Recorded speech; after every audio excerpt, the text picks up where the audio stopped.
একজন হিন্দু নারী গোপনে কোরআন পড়তেন। এরপর তার জীবনে এমন এক অলৌকিক ঘটনা ঘটে যা লক্ষ লক্ষ অবিশ্বাসীকেও হতবাক করে দিয়েছে। শেষ পর্যন্ত সেই নারীর পরিবারও ইসলামের ছায়ায় আশ্রয় নেয়। এই ঘটনাটি জানলে আপনার ঈমান আরও দৃঢ় হবে ইনশাআল্লাহ। আপনি যদি পবিত্র কোরআনকে ভালোবাসেন তাহলে ভিডিওটিতে একটি লাইক দিন এবং কমেন্টে আলহামদুলিল্লাহ লিখুন। চলুন তাহলে শুরু করা যাক।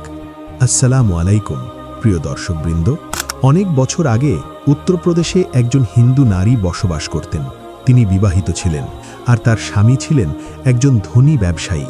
তার স্বামীর ব্যবসার কাজে মুসলমানদের সঙ্গে নিয়মিত যোগাযোগ ছিল এবং সেই ব্যবসায়ে স্ত্রীও তাকে সহায়তা করতেন। একদিন তার এক মুসলিম বান্ধবীর কাছ থেকে তিনি শুনলেন পবিত্র কোরআনে এমন একটি সূরা আছে যাতে রয়েছে অগণিত বরকত। সেই সূরাটির নাম ছিল সূরা আল ফাতিহা। শোনা যেত এই সূরা পাঠ করে কারো ওপর ফুঁ দিলে রোগ সেরে যায়, কারণ এতে নাকি সব রোগের শিফা রয়েছে। কৌতূহল থেকে সেই নারী সূরা আল ফাতিহা মুখস্থ করলেন। যখন তিনি এর অর্থ পড়তে শুরু করলেন তার হৃদয়ে গভীরভাবে নাড়া খেল। তিনি বুঝতে পারলেন এগুলো কোনো সাধারণ কথা নয়। যখনই তিনি সূরা আল ফাতিহা পাঠ করতেন আল্লাহ তাআলা তার অসম্পূর্ণ কাজগুলো পূর্ণ করে দিতেন। ধীরে ধীরে তার বিশ্বাস জন্মালো এই সূরার মধ্যে নিশ্চয়ই কোনো অসাধারণ রহস্য রয়েছে। ঠিক তখনই একদিন তার ছোট সন্তানকে একটি ভয়ঙ্কর বিচ্ছু কামড়ে দেয়।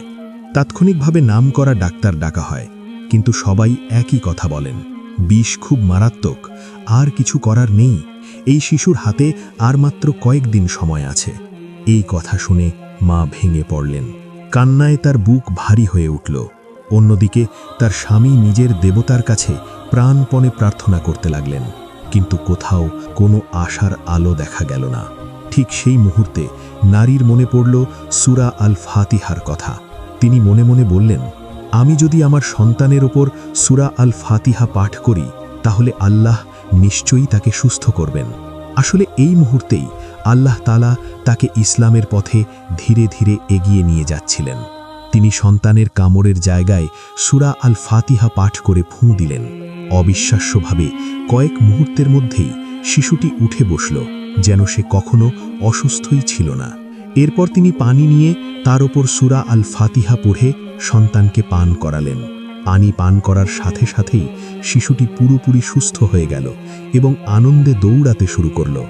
এই দৃশ্য দেখে স্বামী খুশি হওয়ার বদলে ভীষণ রেগে গেলেন। তিনি চিৎকার করে বললেন, ডাক্তার, কবিরাজ, কেউই তো আমাদের সন্তানকে বাঁচাতে পারেনি। তুমি কিভাবে পারলে? কোন জাদু করেছ? স্ত্রী শান্তভাবে উত্তর দিলেন, এটা কোনো জাদু নয়, এটি এমন একটি সূরা যা আল্লাহর ইচ্ছায় শিফা দেয়। আমি সেটাই পড়েছি। কিন্তু স্বামী আরও ক্ষিপ্ত হয়ে উঠলেন। তিনি অভিযোগ করলেন, তুমি কি ডাইনি হয়ে গেছ? আমার সন্তানের উপর কোনো তন্ত্রমন্ত্র করেছ? কাঁদতে কাঁদতে স্ত্রী বললেন, আমাদের সন্তান বেঁচে আছে, এটাই কি সবচেয়ে বড় কথা নয়? কিন্তু স্বামী তার কথা বিশ্বাস করলেন না, বরং দিন দিন নির্যাতন বাড়তে লাগল। ইসলামের প্রতি তার প্রচণ্ড ঘৃণা ছিল। মুসলমানদের সঙ্গে জড়িত কোনো কিছুই তিনি সহ্য করতে পারতেন না। স্ত্রী যখন তার চোখের সামনে মুসলমানদের মতো আচরণ করতে লাগলেন তখন তিনি তাকে ঘৃণা করতে শুরু করলেন।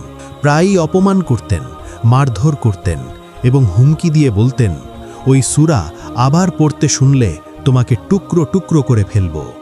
এই মানুষটির আল্লাহর কিতাবে কোনো বিশ্বাস ছিল না, কিন্তু তার স্ত্রীর বিশ্বাস ছিল পাহাড় সম। আর শেষ পর্যন্ত সেই বিশ্বাসই জয়ী হল। একদিন স্বামী কাজে ব্যস্ত থাকার সময় সেই একই বিচ্ছুটি আবার ফিরে আসে।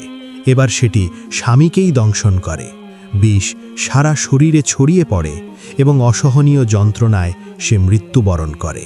স্বামীর মৃত্যুর খবর চারদিকে ছড়িয়ে পড়লে পরিবার পরিজন সবাই হতভম্ব হয়ে যায়, আর সেই নারী হয়ে পড়েন সম্পূর্ণ একা। স্বামীর ব্যবসা বন্ধ হয়ে যায়, আয়ের পথও থেমে যায়। যদিও তিনি আগে ব্যবসায় সাহায্য করতেন, কিন্তু এখন তার পাশে দাঁড়ানোর কেউ নেই। ধীরে ধীরে তিনি মানুষের দয়ার উপর বাঁচতে বাধ্য হন। ঋণ আর কষ্টে ঘুরে যায় জীবন। এই চরম দুর্দশার সময় তিনি আবার স্মরণ করলেন সূরা আল ফাতিহার কথা। তিনি ভাবলেন, শুনেছি এই সূরা শুধু রোগই নয়, দুশ্চিন্তা আর কষ্টও দূর করে। যদি বিশ্বাস নিয়ে আমি এটি পড়ি, আল্লাহ নিশ্চয়ই আমার জন্য কোনো দরজা খুলে দেবেন। এরপর তিনি নিয়মিত সূরা আল ফাতিহা পাঠ করতে লাগলেন। হাঁটতে, বসতে, কাজ করতে সব সময় তিনি এই সূরা পাঠ করতেন এবং এর অর্থ হৃদয়ে ধারণ করতেন। তার ঈমান এতটাই শক্ত হয়ে উঠল যে আল্লাহ তাআলা তার দোয়া ফিরিয়ে দিলেন না। টানা 7 দিন পাঠ করার পর একটা সুসংবাদ এলো। স্বামীর এক ঘনিষ্ঠ বন্ধু, যিনি বিদেশে ব্যবসা করতেন, তিনি ফিরে এলেন। তিনি এসে নারীর অবস্থা জানতে পেরে বললেন, চিন্তা করবেন না, তিনি আমার ভাইয়ের মতো ছিলেন।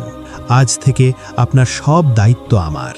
তিনি ব্যবসার দায়িত্ব নিলেন এবং অল্প সময়ই সব কিছু আবার স্বাভাবিক হতে লাগল।